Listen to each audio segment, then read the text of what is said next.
Manipur ki ahanba neuro patients ke amatangairaba specialized hospital neuro emergency trauma net multi speciality hospital singjai mathak tongtham likai da handuk chare hospital asna maruina BP stroke brain tumor lambi ki khudong thiba spinal disc prolapse spinal tumor amadi migraine chingba layengli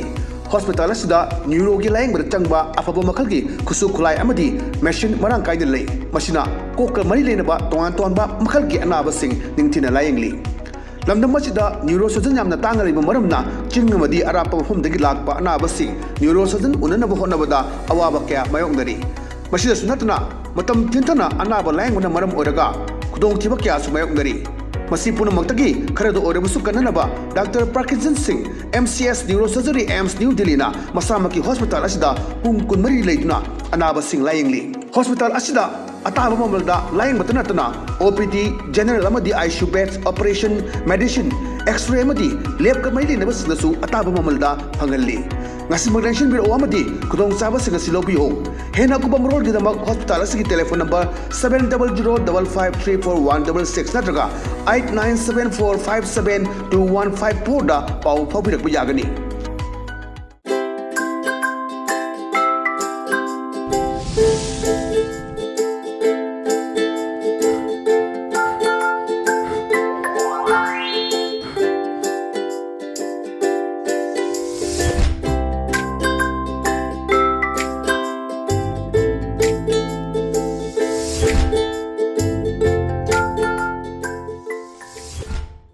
Kurumjari ELITETV ki test cartoon maha mingta video sung ham taramok seri maruina si impal fongo pau se singi cartoon singda cartoon ni sina kari haining liba kari funong liba kari wakal kalang liba do miya misano thamjage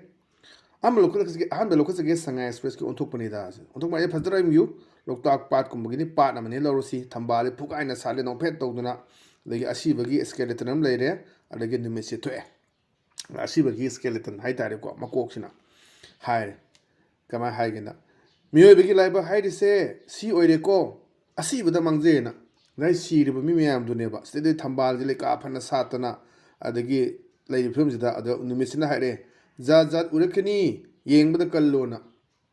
haje misi mina yaw leire miyam se leba ki adagi sona kanda koi development kari gi to miyam development ju tok dia de miyam se leire ba adagi stede koi prime minister na som da italy chalaga koi kai topi present tongna lere selfie namdana Manipur ki kem sangde haji melody gain tawrise telegi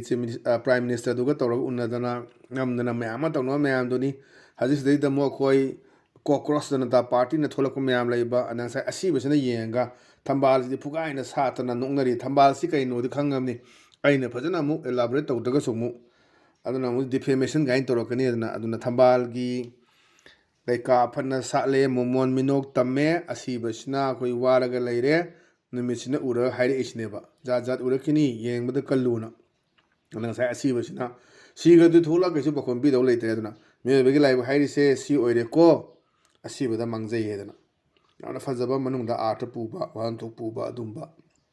cartoon thamjage patang da leisina koi thana leiba ki loire dana sta chingmi ani wari chana bane akoi agyan ga tawraga lengyan ga yale adala ban blockade tawbiga nu kai hai khramale ne haiba adada amane koi akoi jaga da tawbuni mage jaga da sunatna na koi jaga tawjabni tawngari sena adong asi haji pung baro makhai da koi un se go unagani haidana pungdo ki basu leire unaramani adugi paudi leitri aduni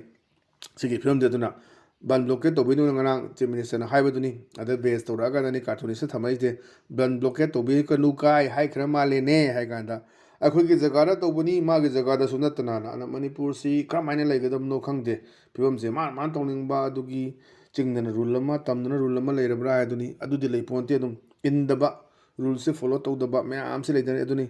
adagi commando kangbu chungai re chingdana kaimta kandaba tamdana am kanba chingdadi thonggiba tiar gas ka do mo bongo do lum ko phai kare na hai mayam se sina da bagi na phagi tawnarabne smaina ana yam phajaba si su wan to leba cartoon en thamjage patang ga leisna koi pongna phonggi balu he aduni balu es di yengbiyo khaba par wai sanabne ibungo hansnai thaina di mi mangbasi thokibadagi hanjilaktabani aduga hojingna pharaga mi se mangnare ne na yam phajabani ꯑꯩꯈꯣꯏ ꯃꯤ ꯃꯥꯡꯕ ꯍꯥꯏꯁꯦ ꯊꯣꯛꯈꯤꯕꯗꯒꯤ ꯊꯤꯕ ꯈꯪꯗꯅ ꯂꯩꯕ ꯑꯗꯨꯒꯤ ꯃꯆꯨ ꯈꯣꯡꯒ꯭ꯔꯥꯎ ꯁꯦꯠꯂꯛꯈꯤ ꯑꯗꯨ ꯃꯆꯨꯒꯤ ꯐꯅꯦꯛ ꯁꯦꯠꯈꯤ ꯑꯗꯨ ꯈꯣꯡꯎꯞ ꯇꯣꯡꯈꯤ ꯃꯁꯝ ꯁꯥꯡꯉꯤ ꯑꯗꯨ ꯃꯩ ꯀꯣꯏꯗꯥꯅꯤ ꯀꯥꯏꯅ ꯇꯧꯔꯒ ꯍꯧꯖꯤꯛꯁꯤꯅ ꯑꯗꯨꯝ ꯐꯥꯔꯦꯁꯦ ꯈꯪꯉꯕꯅꯦꯕ ꯑꯗꯩ ꯐꯥꯃꯤꯟꯅꯔꯨꯕ ꯀꯥꯡꯕꯨ ꯊꯥꯗꯣꯔꯛꯈ꯭ꯔꯕꯅꯦꯕ ꯑꯗꯨ ꯃꯇꯝꯗ ꯑꯩꯈꯣꯏ ꯐꯥꯕ ꯀꯧꯕ ꯂꯩꯇꯦ ꯑꯩꯈꯣꯏꯗꯤ ꯐꯥꯔꯝꯕꯁꯦ ꯂꯣꯏ ꯊꯥꯗꯣꯛꯈ꯭ꯔꯦ ꯍꯥꯏꯅꯦꯕ ꯍꯧꯖꯤꯛꯅ ꯑꯃꯨꯛ ꯑꯗꯨ ꯍꯥꯏꯔꯝꯕꯗꯨꯅ ꯁꯤꯕ꯭ꯔꯥ ꯆꯪꯕ꯭ꯔꯥ ꯅꯨꯡꯁꯤ ꯆꯥꯟꯅꯅ ꯂꯩꯃꯤꯟꯅꯁꯤ ꯁꯤꯔꯁꯨ ꯁꯤꯅ ꯁꯤꯟꯅꯈ꯭ꯔꯣ ꯍꯤꯡꯅꯁꯨ ꯍꯤꯡꯅ ꯁꯤꯟꯅꯈ꯭ꯔꯣꯅ ꯑꯃꯨꯛ ꯆꯦ ꯑꯃ ꯊꯣꯛꯂꯛꯏꯅꯦꯕ ꯇꯧꯔꯤꯕ ꯃꯅꯤꯄꯨꯔ ꯐꯤꯕꯝꯁꯦ ꯑꯗꯨꯅꯤ ꯏꯕꯨꯡꯉꯣ ꯊꯥꯏꯅꯗꯤ ꯃꯤ ꯃꯥꯡꯕꯁꯤ ꯊꯣꯛꯈꯤꯕꯗꯒꯤ ꯍꯟꯖꯤꯜꯂꯛꯇꯕꯅꯤ ꯍꯧꯖꯤꯛꯀꯥꯟꯁꯤꯅ ꯀꯃꯥꯏꯅ ꯇꯧꯒꯦꯗ ꯐꯥꯔꯒ ꯃꯤꯁꯦ ꯃꯥꯡꯅꯔꯦꯅ ꯌꯥꯝꯅ ꯐꯖꯕ ꯑꯗꯨꯅꯤ ꯍꯧꯖꯤꯛ ꯂꯩꯔꯤꯕ ꯍꯧꯖꯤꯛ ꯍꯥꯏꯗꯨꯅꯤ ꯅꯥꯒꯥ ꯇꯔꯨꯛꯇꯨ ꯅꯨꯃꯤꯠꯇꯨꯗ ꯀꯩ ꯍꯤꯠ ꯑꯣꯐ ꯗ ꯃꯣꯃꯦꯟ ꯑꯗꯨꯝ ꯂꯣꯏꯁꯤꯜꯂꯝꯃꯅꯤ ꯍꯥꯏꯕꯒꯤ ꯊꯥꯖꯕ ꯂꯩꯔꯦ ꯑꯗꯨꯅ ꯍꯧꯖꯤꯛꯐꯥꯎꯗ ꯃꯣꯏꯒꯤ ꯂꯪꯂꯥ ꯂꯪꯖꯦꯜ ꯑꯝꯇ ꯄꯤꯗꯦ ꯑꯗꯒꯤ ꯑꯁꯣꯝ ꯅꯥꯀꯟꯗꯁꯨ ꯀꯨꯀꯤꯒꯤ 14 ꯀꯨꯀꯤ ꯀꯥꯡꯕꯨꯒꯤꯗ ꯊꯥꯗꯣꯔꯛꯑꯣ ꯍꯥꯏꯗꯅ ꯙꯔꯅꯥ ꯅꯨꯡꯅꯥ ꯇꯧꯕꯒꯗꯤ ꯑꯝꯇ ꯎꯗꯦ ꯅꯥꯒꯥ ꯀꯥꯡꯕꯨꯒꯤꯗꯤ ꯙꯔꯅꯥ ꯇꯧꯗꯅ ꯀꯔꯤ ꯇꯧꯗꯅ ꯃꯌꯥꯝ ꯑꯃꯁꯨ ꯎꯏ ꯑꯗꯨꯅꯤ ꯍꯧꯖꯤꯛ ꯂꯩꯔꯤꯕ ꯃꯅꯤꯄꯨꯔ ꯐꯤꯕꯝꯁꯦ ꯌꯥꯝ ꯐꯖꯕ ꯋꯥꯍꯟꯊꯣꯛ ꯂꯩꯕ ꯀꯥꯔꯇꯨꯟꯅꯤ ꯃꯊꯪꯗ ꯂꯩꯔꯤꯁꯤꯅ ꯑꯩꯈꯣꯏ ꯂꯟꯄꯥꯎꯒꯤ ꯑꯁ ꯂꯣꯏꯔꯦ ꯍꯥꯏꯕꯗꯨꯅꯦꯕ ꯁꯨꯝ ꯊꯥꯕꯜꯒꯤ ꯀꯔꯤꯒꯤ ꯏꯔꯥꯡꯒꯤ ꯍꯧꯖꯤꯛꯁꯦ ꯇꯝꯅ ꯏꯔꯥꯡ ꯐꯔꯛꯄꯒꯤ ꯃꯇꯨꯡ ꯏꯟꯅ ꯑꯩꯈꯣꯏ ꯂꯤꯂꯥ ꯐꯂꯥ ꯀꯔꯤ ꯀꯩꯁꯨ ꯇꯧꯕ ꯍꯧꯅꯔꯛꯑꯦ ꯑꯦꯛꯖꯥꯝ ꯂꯣꯏꯈꯤꯕ ꯈꯣꯠꯈꯤꯕ ꯃꯌꯥꯝ ꯑꯃ ꯑꯗꯒꯤ ꯁꯤꯗꯒꯤ ꯑꯥꯔꯇꯤꯁꯁꯤꯡꯁꯨ ꯁꯤꯗꯒꯤ ꯆꯥꯔꯤꯕꯅꯤ ꯑꯗꯨ ꯉꯝꯃꯛꯇꯕ ꯑꯥꯔꯇꯤꯁ ꯃꯌꯥꯝ ꯑꯃ ꯏꯁꯩ ꯁꯛꯄ ꯈꯣꯠꯄ ꯈꯣꯡꯕ ꯌꯩꯕ ꯊꯤꯟꯕ ꯃꯌꯥꯝ ꯑꯃ ꯁꯨꯃꯥꯡ ꯂꯤꯂꯥꯒꯤ ꯀꯔꯤꯒꯤ ꯃꯌꯥꯝꯁꯦ ꯑꯗꯨꯗꯒꯤ ꯃꯗꯨꯅ ꯃꯣꯏꯒꯤ ꯄꯩꯁꯥ ꯇꯥꯟꯐꯝ ꯑꯣꯏꯔꯤꯕꯅꯤ ꯄ꯭ꯔꯣꯐꯦꯁꯅꯦꯜꯅꯤ ꯑꯗꯨꯅꯤ ꯑꯗꯨ ꯂꯩꯕ ꯐꯤꯕꯝꯗꯨꯅꯦꯕ ꯑꯗꯩꯗ ꯊꯥꯕꯜ ꯆꯣꯡꯕꯒꯤ ꯁꯤꯜꯂꯪꯈꯪꯗꯩ ꯄꯨꯔꯛꯏꯁꯦ ꯑꯗ ꯄꯥꯈꯪꯁꯤꯅ ꯍꯪꯕꯅꯤ ꯀꯔꯤꯒꯤ ꯊꯥꯕꯜꯅꯣ ꯁꯤꯅ ꯁꯤꯕꯨ ꯏꯆꯜꯂꯅ ꯍꯥꯏ ꯀꯥꯟꯗ ꯑꯣ ꯑꯩꯈꯣꯏ ꯂꯩꯁꯥꯕꯤꯁꯤꯡ ꯁꯤꯡꯖꯨ ꯆꯥꯅꯕꯒꯤ ꯊꯥꯕꯜꯅꯤ ꯇꯥꯃꯣꯅ ꯑꯗꯨꯝ ꯂꯩꯗꯅ ꯊꯥꯕꯜꯁꯤ ꯑꯩꯈꯣꯏ ꯑꯗꯨم ꯍꯧꯖꯤꯛꯄꯨꯗꯤ ꯈꯔ ꯊꯦꯡꯗꯔꯦꯅ ꯌꯥꯎꯁꯪ ꯃꯇꯨꯡ ꯑꯣꯏꯔꯁꯨ ꯑꯗꯒꯤ ꯌꯥꯎꯁꯪ ꯃꯅꯨꯡꯒꯤ ꯌꯥꯎꯁꯪ ꯂꯣꯏꯔꯕꯧꯇ ꯆꯣꯡꯕ ꯑꯗꯒꯤ ꯆꯩꯔꯥꯎꯕꯒꯤ ꯆꯣꯡꯈꯤꯕ ꯃꯌꯥꯝ ꯑꯃ ꯂꯩꯈ꯭रे ꯍꯧꯖꯤꯛ ꯁꯨꯃꯥꯡ ꯂꯤꯂꯥ ꯀꯔꯤ ꯀꯔꯥ ꯇꯞꯅ ꯇꯞꯅ ꯇꯧꯕ ꯍꯧꯅꯔꯦ ꯏꯁꯩ ꯅꯣꯡꯃꯥꯏꯁꯨ ꯈꯔ ꯇꯞꯅ ꯇꯞꯅ ꯇꯧꯅꯔꯛꯑꯅꯤ ꯑꯗꯨꯅ ꯃꯗꯨ ꯇꯧꯗ꯭ꯔꯒꯗꯤ ꯍꯤꯡꯉꯣꯏꯗꯕ ꯂꯥꯟ ꯉꯥꯛꯇꯁꯨ ꯇꯧꯔꯒ ꯂꯩꯕ ꯌꯥꯗꯕ ꯀꯔꯤ ꯐꯤꯕꯝꯗ ꯂꯩꯒꯦꯁꯨ ꯈꯪꯗꯕ ꯑꯩꯈꯣꯏꯁꯦ ꯑꯗꯨꯝ ꯇꯥꯎꯔꯒ ꯂꯩꯕ ꯄꯨꯟꯁꯤ ꯃꯍꯤꯡ ꯑꯃꯗꯅꯤ ꯑꯩꯈꯣꯏꯅ ꯍꯤꯡꯉꯤꯁꯦ ꯑꯗꯅꯤ ꯀꯔꯤꯒꯤ ꯊꯥꯕꯜꯅꯣ ꯁꯤꯕꯨ ꯏꯆꯜ ꯍꯥꯏꯅ ꯍꯪꯀꯥꯟꯗ ꯑꯣ ꯂꯩꯁꯥꯕꯤꯁꯤꯡ ꯁꯤꯡꯖꯨ ꯆꯥꯅꯕꯒꯤ ꯊꯥꯕꯜꯅꯤ ꯇꯥꯃꯣꯅ ꯌꯥꯝ ꯐꯖꯕ ꯁꯤꯁꯨ ꯋꯥꯍꯟꯊꯣꯛ ꯂꯩꯕ ꯀꯥꯔꯇꯨꯟꯅꯦ ꯊꯝꯖꯒꯦ ꯃꯊꯪ ꯂꯩꯔꯤꯁꯤꯅ ꯑꯩꯈꯣꯏ ꯅꯥꯔꯣꯜ ꯊꯧꯗꯥꯡꯒꯤ ꯍꯋꯥꯗꯣ ꯂꯩꯔꯥꯡꯗꯣ ꯑꯗꯨꯅꯤ ꯍꯋꯥꯗꯣ ꯂꯩꯔꯥꯡꯗꯣ ꯁꯤꯗ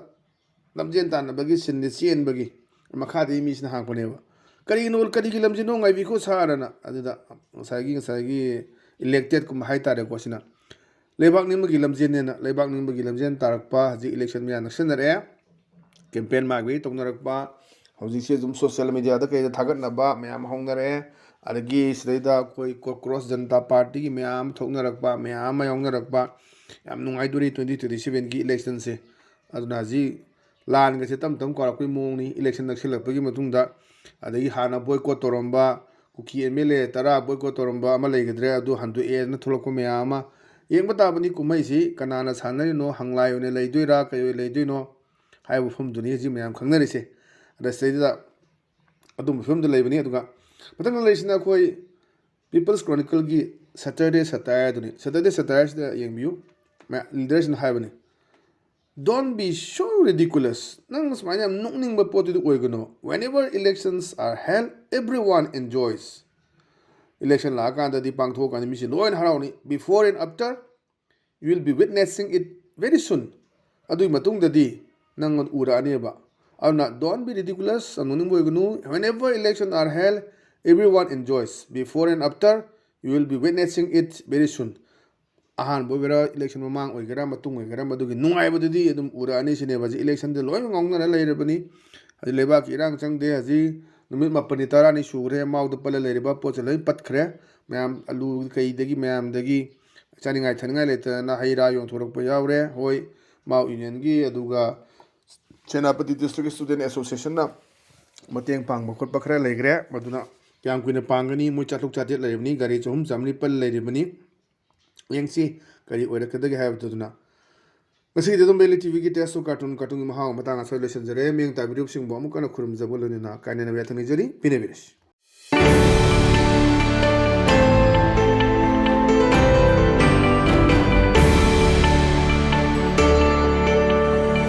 Neuro patients ke amatangairaba specialized hospital neuro emergency trauma net multi speciality hospital singjai mathak tongtham likai da handuk chare Hospital asina maruina BP stroke brain tumor lambi ki khudong thiba spinal disc prolapse spinal tumor amadi migraine chingba layengli